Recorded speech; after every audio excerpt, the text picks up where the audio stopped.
Hey, what's up, everyone? Welcome back to another animation analysis. Today we have Gods featuring NewJeans, the new one from League of Legends. I don't usually touch too much on League of Legends. I've talked about the KDA Popstars video before, and I do love their work. I just don't talk about them too terribly often due to other projects that usually get my attention first. But I'm excited to see what this has to offer. I'm not probably going to include the reaction portion of this, of me watching it because of copyright issues. So if you want the full context of everything I'm going to be talking about, I highly recommend you go watch the video first. I'll have the link to it somewhere here as well as in the description. And without further ado, let's get to the analysis, shall we? Let's go. All right, so a couple seconds in, the first thing I want to talk about is actually a compositional thing. As this shot gets fired off from this like power bow and arrow. I don't play League of Legends, for the record, so I don't know really any of the things. I've seen Arcane. I've played it like twice. I did ARAM once. That's all I know about League. I'm not a player. But this composition right here of having this dust on the camera is a very nice texture to throw on. It's something that's not really necessary, especially in a project like this that's entirely digital and is in a fantasy world like this. Usually they don't try too hard to lock the visuals into a more analog visual effect like that, where they have dust and debris on the camera lens itself. But I personally appreciate it because it is one of those things that's very subtle, but it does affect the overall expectation of the mind. It's something I may be overthinking about slightly, but I do appreciate when they do this sort of stuff. But it does feel and look good, and I really appreciate it when they throw stuff like that on there, because it just adds a little bit more grit to the otherwise very clean shot. And also, while we're on this section, this is a great example visually of offsetting frames in order to make speed kind of work properly. So you can see the background as I'm tabbing through here frame by frame, moving at a different frame rate than the character on screen and the effects going at the character. This is mostly just to adjust for timing. This is something that makes the background and foreground objects, whatever they may be, makes things feel a little bit quicker. It's similar to putting a camera close to the ground to make speed look a little bit faster. You can really see it, especially as the character gets closer and it pulls it in faster. The background moving at maybe 1 or 2 frames, just slightly offset from the actual golem here. This is something that is super common, but it was just a really nice example of it. A neat little thing here is actually a super small detail, but I noticed it and I was like, that's kind of interesting, is how this character here, watch the dust around the feet of the character. It's a kind of a unique way to do this. You see this dust floating off, but it's not locked to the camera, but it's also not locked to the character either. Usually what I mean by that is they would parent the layer of smoke or whatever to time with the character sliding across the floor, which to some degree they are, but it's also not perfectly synced. And I'm not sure if they're doing that to do what I said earlier about kind of fixing the timing with adding additional frames or taking them away to make them asimilar, or if it's just because it's a different layer. You can almost see like a little bit of drop shadowing happening right around the rims and under here a little bit. So like there is thought environmentally to where this is going on screen. It's just interesting where and how it's layered. I don't know if this is a volumetric thing or not. It looks pretty flat, so I'm gonna guess that it's probably 2D, but I'm kind of ranting about it a little bit. I just find it interesting, you know? I just think it looks cool. I'm also going to stop multiple times on these because if you're new to the channel, I love me some impact frames and I love to break them down, look at them, and talk about them. These are so cool. Everything goes black. You get these little beginning bursts of explosion, this entirely blown out white with all of these, again, these dust fragmentals all over the camera. I love that so much, and I love that they kept that style choice through to even these very frame long, not long at all, like sequences of impact frames.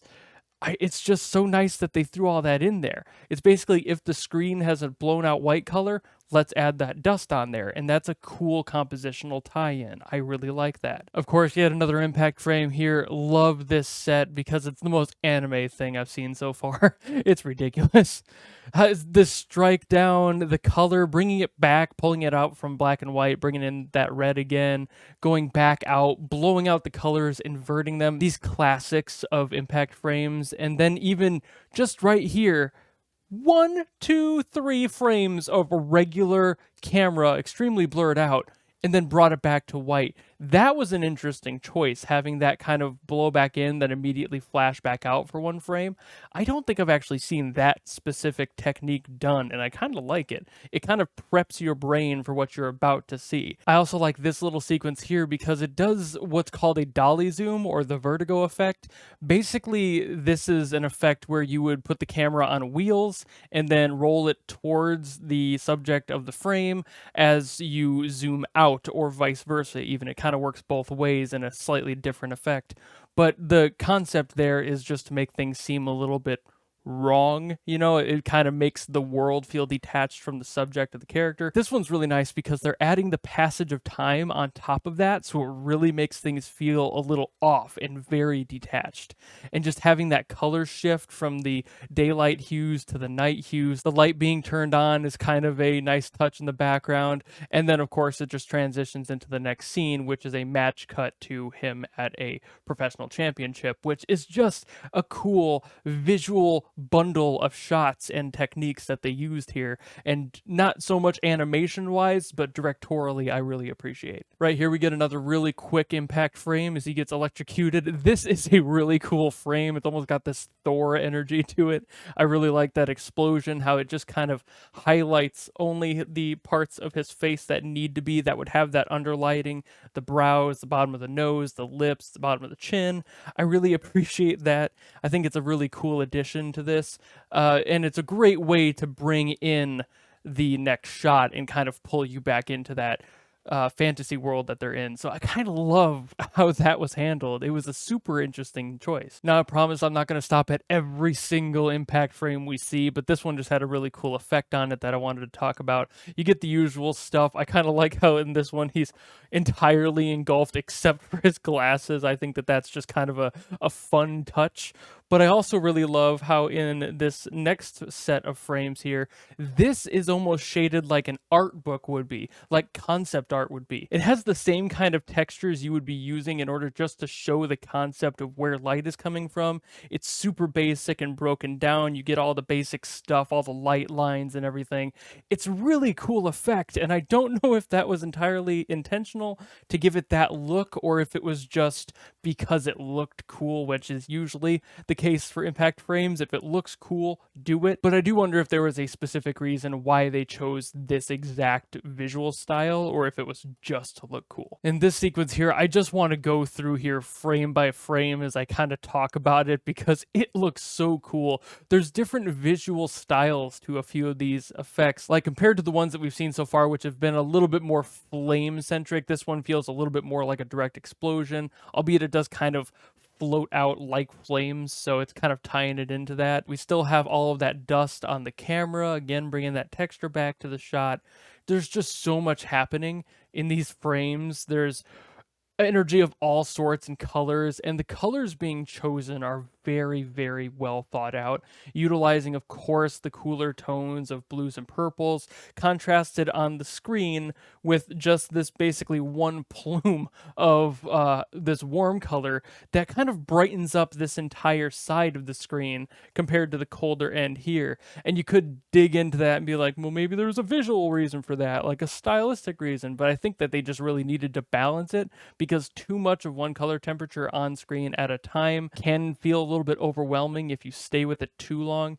So I think that they did this more just to keep the color balance of the shot than it was any deeper meaning. Yet again here, another really cool little visual thing they did on the impact is this sort of inversion that they did here. This is more like a negative space inversion. I'm going to call it the black hole effect because that's kind of what it looks like to me, where all the color is sucked out of the surrounding area of one spot that is supposed to be the focal point, and just kind of having these flecks of the same color on the outskirts of it, and even blossoming back out to the normal color of the shot outside of a certain diameter. So I think that's kind of cool, the circumference being kind of engulfed in this little black hole of impact, and I just think that's super neat. A lot of projects will stick with very standard impact frames, and projects like this that definitely take that playground a little bit farther and have more evolution on it really make me giddy because I'm a nerd for things like that. And I'm going to go through this a little bit frame by frame too, just to show you the kind of wrapping that this smoke does around the character. Obviously, you see it around the face here and around the hands especially, even down to having like the trails go between the fingers and on the outside, and just kind of wrapping the physical mass around. It's something that in this type of movement you probably wouldn't have noticed, but it's again something you feel. And a lot of animation does rely on what you feel more than what you actually see in the few frames you have to comprehend it, because that feel can change a shot from feeling flat to feeling thick and full like this. It's something that is super small, and you may not notice it on the first watch through, but it really does change the overall texture of the video and the impact of whatever's happening on screen. I also love little moments like this where the characters will break anatomy in animation a lot. This happens plenty in projects, especially with CG nowadays, because they're starting to adapt the idea of squash and stretch and these sorts of smear frames that they used to use in 2D all the time. And 3D is starting to use more of that more often as time goes on, because it just really sells movements. But this character turning around, that's not how the body works, but that doesn't matter because it works so well for the motion. It helps support the motion of him turning, really exaggerating those movements to make the whole spin feel that much more like a whiplash in the moment. Just really, really locks it in. I mentioned this during my reaction. I'm not sure if you guys will actually have seen that or not, but this is a very common shot. This is done a lot in dramatic pieces. Having the character fall through the void is basically a stereotype at this point. The slow motion void fall is just expected anymore.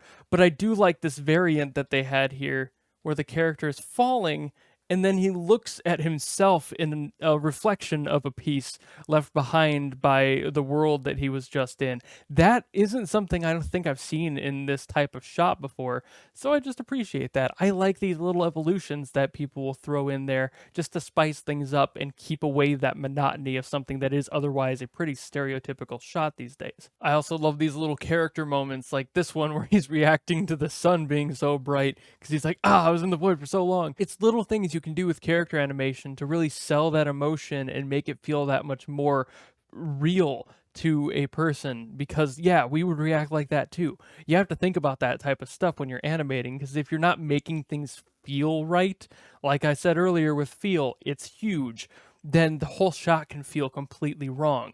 Feel is important down to the granular effects of facial expressions, and even like the way that fingers move can matter and make a difference in a shot.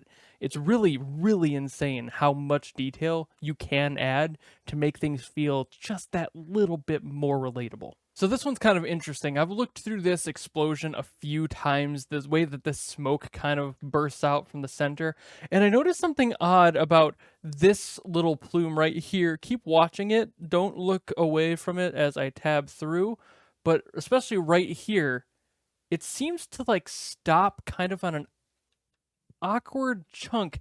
I'm not sure if they were trying to line it up like with the edge of the map over here, or if there was maybe a different way that they had this shot lined up that they just adjust an existing pre-animated asset to kind of make it fit.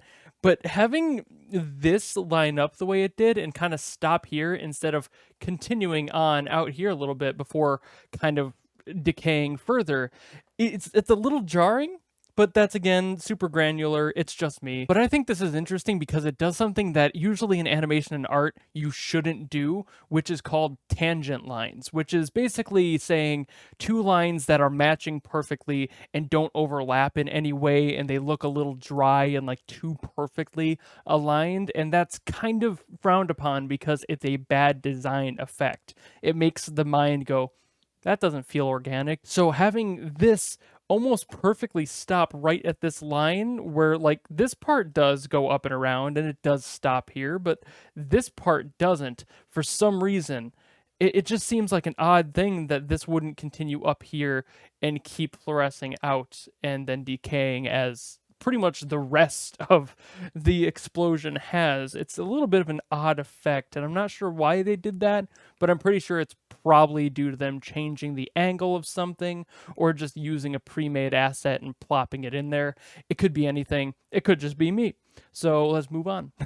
This is something that's a little bit more rudimentary, a little bit more obvious, but the scale thing here. Obviously, you have two characters of different scale, and there is a mass difference. This is something that they keep track of in any animation with different size characters that actually works, or any live action movie that keeps track of this sort of thing. Ant-Man from Marvel keeps track of this.